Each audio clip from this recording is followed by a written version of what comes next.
4D63 has been out now for 30 years, with tire technology changing every 6 months, every year, and getting better with grip level. You will have to improve your oiling system to be able to make the engines last. Well, unfortunately, I did manage to cause a failure in the engine at the track. So we are back here at RS Motors. We will take the pan off and see exactly what happened. Yep, it's piston, sir. Oh, it froze. It looks like an oil starve issue. This rod was about to let go. My personal build for my own time attack car. A brand new block, crank, rods, pistons, bearings. Sainz rods, I-beams, rated for 900, 10-to-1 compression pistons. This is a baffled pan. His job is to trap the oil where the pickup is. It's got trap doors.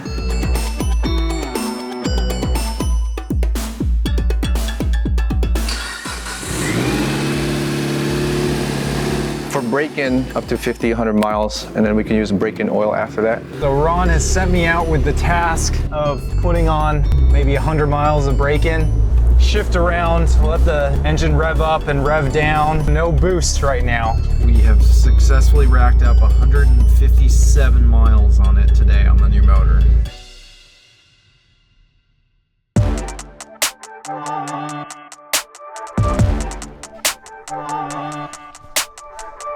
Can you grab that fuel jug for me, Paul?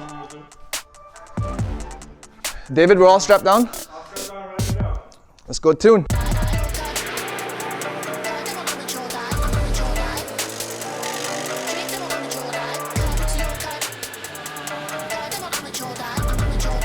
Okay, it is our last day here at RS Motors. The engine is in, the car is on the dyno, and now Ron is tuning it.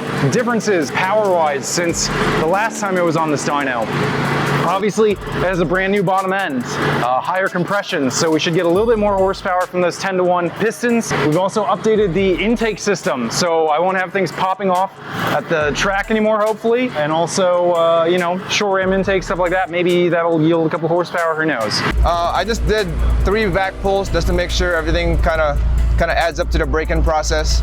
I'm gonna drop the wastegate duty to 0 to let me know what the wastegate spring is or minimum boost is, and then we'll go up from there.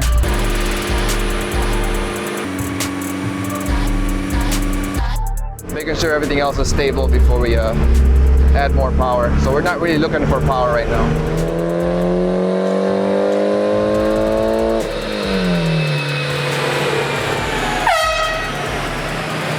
Made 356 at 6,600.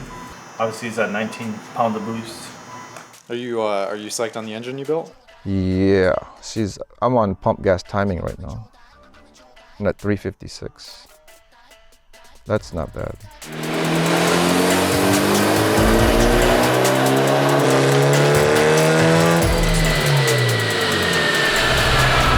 It's at 390. It's at 390 at 25 pounds. This is insane, dude. I predicted 10, 15, but I didn't want to say too much, but. Yeah, we're currently 25 up on what we made last time. Yeah, that's nice. That grab's beautiful. The dotted line is from last year. The solid ones are this year's. So obviously boost, pretty much almost the same, similar to what last year is. As you can see, torque is about the same and picks up in certain areas and upper or higher RPMs as well as the power here. 24, 25 pounds of boost, it made 390 for a stock turbo. That's pretty dang good.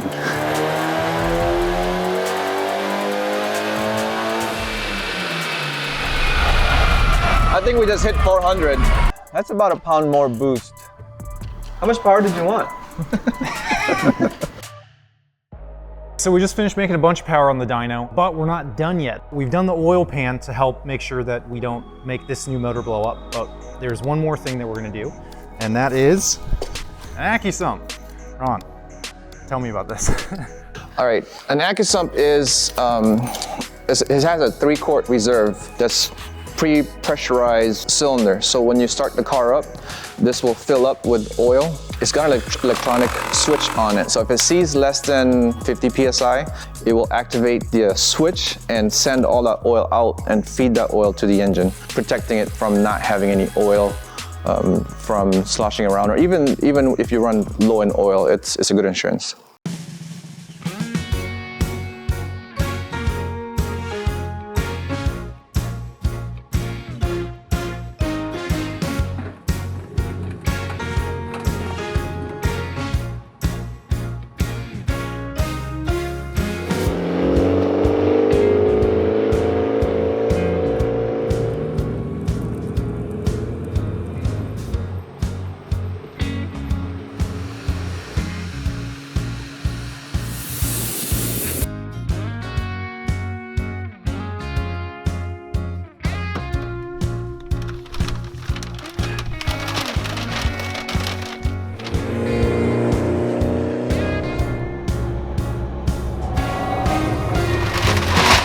Well, thank you for dinner. That was like really good. Oh yeah, I've never had pasta so tasty.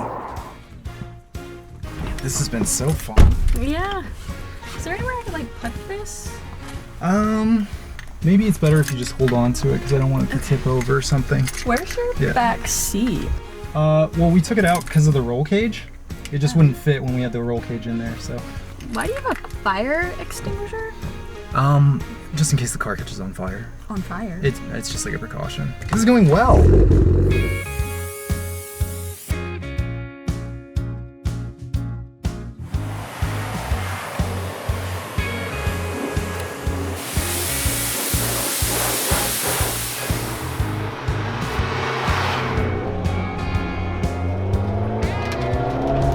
was really good, huh? Yeah, I never had scallops before. I love like lobster sometimes.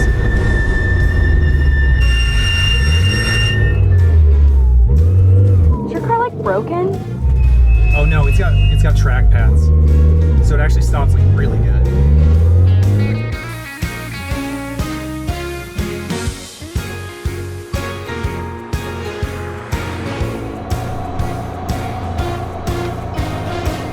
This is me. Oh, just right here? Yeah. Well, this went great, I think. I hope you had a good time. All right, well, yeah, I'll give you a call.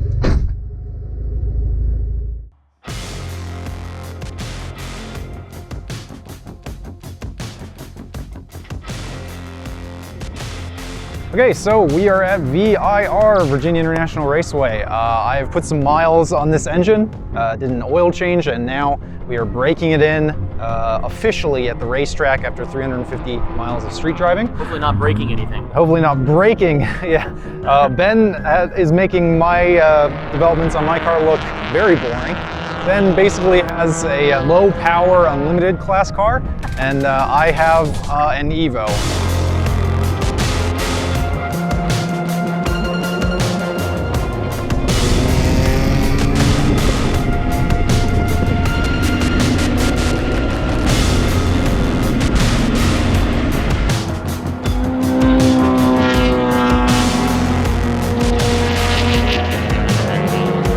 Honestly, your car might look less scary, but it's probably more scary to drive. Oh yeah, just drive, it's horrifying, yeah.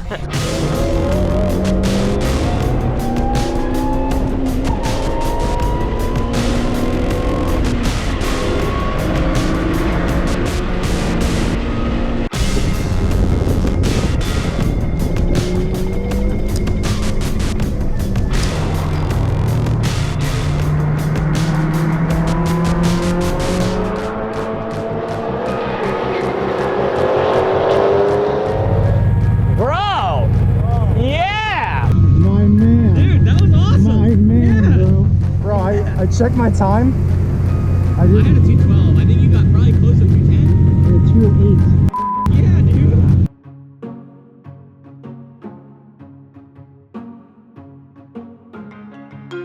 dude. Bro, I gotta say, I'm so glad we both came to this because I had so much fun just like bebopping out on track with you. Like, We haven't done this in like 3 years. Yeah. Yeah, this was so fun. I didn't have any mechanical issues. Yeah, that's great. The Evo had a few mechanical issues, all of them relating to oiling. Now that we've done things to fix the oiling, we have the opposite problem of oil starvation. We have a ton of oil blow-by. Mostly, I think we need to install more breathing for the crankcase ventilation. I was able to go 4 seconds faster than my previous best. I did a 2:08, which is still, you know, the car can easily do several seconds faster than that. That's up there with street class though. Like this. It is a decent time. For an HPD lapping day, that's like one of the faster times in a session. Yeah. Yeah. But we need to aim higher than that because, as you saw with Ben last year, it's very competitive.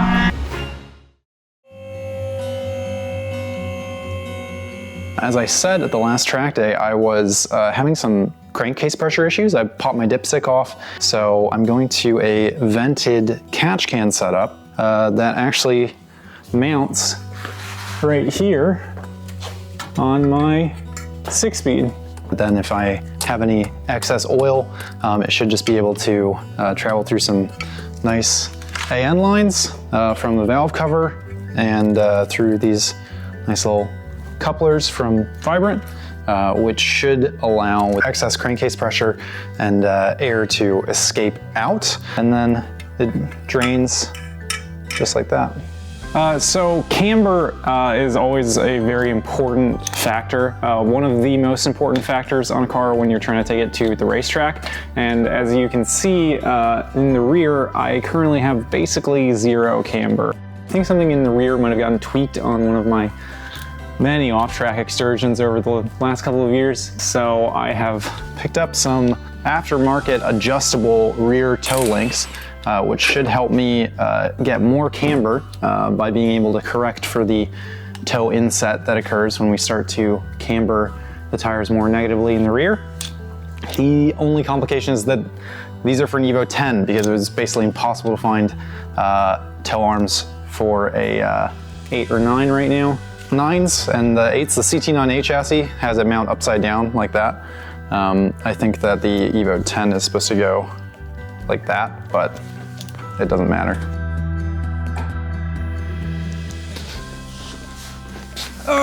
Okay, so as you can see, got a little seat. This is a real Brid Zieg 4 wide, and that means that it's got a lot more room here in the waist than like a standard Zieg, which is one of their more aggressive kind of circuit bucket seats, and it's also got a little bit wider shoulders. The only problem right now is that I don't have a harness bar for the car. We don't have the ability to run harnesses through these harness holes yet, even though I do have some harnesses that are ready to go, some 5-points. So as soon as we get a harness bar welded into that roll hoop, we will be good to go. But for this next track day coming up, I just wanted to kind of get something to lock myself down, some nice real bolstering so I wouldn't be moving around so much.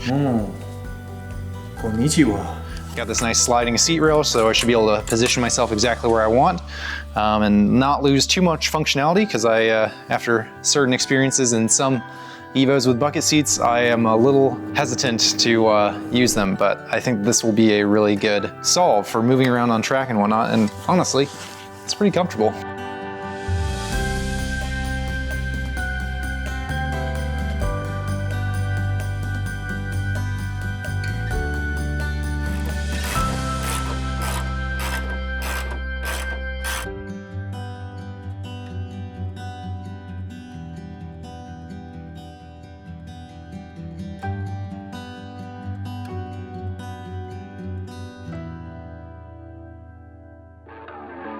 All right, we are here at NCM, National Corvette Museum in Bowling Green, Kentucky. All of the mods that we've been doing, all the testing that we've been doing has led up to this.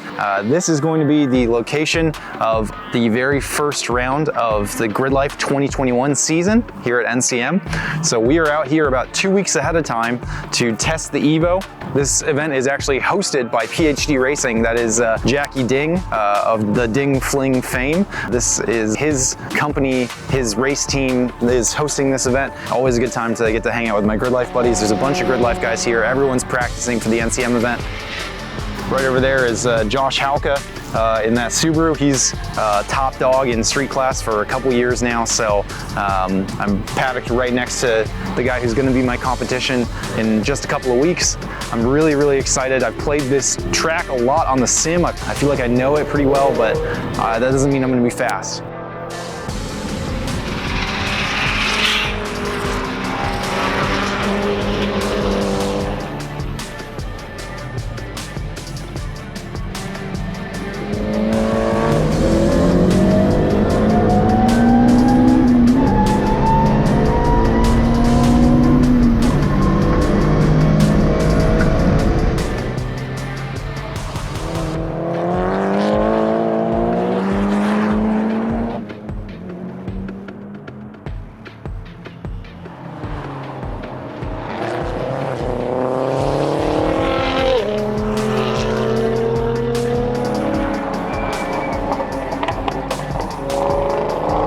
So we just got in from our first session. It was really good. The problem is we're getting oil again, and I thought it was going to be the same issue as last time. But I think actually what's happened is I've filled my catch can all the way to the top, and it's now coming out of the breathers. All right, we're gonna go to advance. We're gonna get some stuff to clean up and diagnose this oil issue. I wish this was just product placement, but I actually need to be here, unfortunately.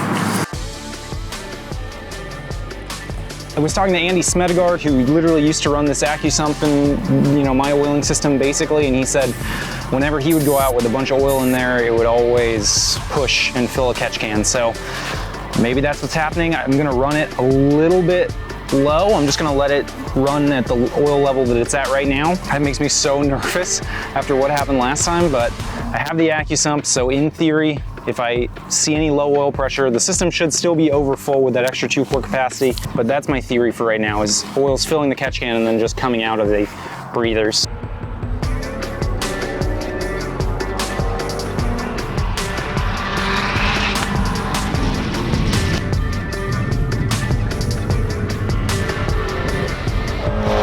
The rest of the day proceeded much like this. Turn a couple laps, drain catch can, replace the oil that the engine evacuated, turn more laps, and repeat. We're done. Not done because anything's broken. It worked and we went decently fast. I played this on the sim, as I said before we came here, a bunch of times. I did a 2:19.5 on the sim. And I said, if I can do a 2:19.5 in real life with real consequences, that'll be fantastic. And I did a 2:19.5, literally to the 10th, the same time that I did on the sim. So anyone who says the sims aren't valuable, I don't think anyone says that, but they are very valuable. There's a lot more time in the car, so I'm very excited. This is fantastic. The catch can setup needs to be completely reworked, I think, but I'm feeling good about Gridlife, and the next time you see me in this car, it will be back here at National Corvette Museum for Gridlife, where I will be trying to beat that man and that car in street class. So we'll see you guys back here.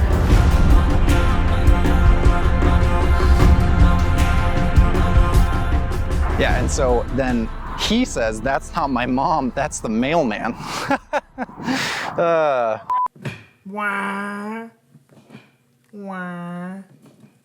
Wah. It's like really loud. Yeah, sorry, it's like again, without the back seats, there's like it loses a lot of the sound insulation. Yeah. Is it like safe? Oh yeah, it's super safe. Yeah, it's got the cage and everything, so. If you do that, you're gonna need a catch can probably. I will need a catch can and I'm gonna need to empty If you do that, you probably wanna do AN lines. Yeah, we'll need AN lines. If you do that, you might as well put like a drain release valve on the catch can. I should put a drain release valve on the catch can. Yeah. Yeah. Or you can drain it back into the oil pan. But then if you do that, you're gonna have to drill into the oil pan to put a bung onto the oil. Well, what if I just do a dry sump? But then it turns out that the doctor was the mom, right? So you don't expect it because of like systemic, you know, sexism. What if we put like 30 ads on this video? We might have enough money to buy a dry sump. That's a good point. Just like every like 5 seconds, we'll put an ad. The gaps of footage between the ads are just as long as the ads. There's like 3 words in between. Have you ever felt 400 horsepower?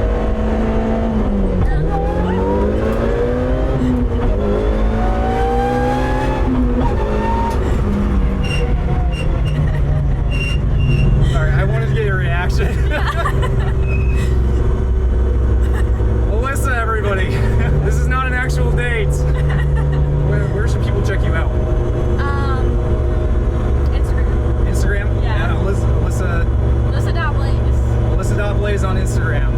Thank you for sitting in this hot car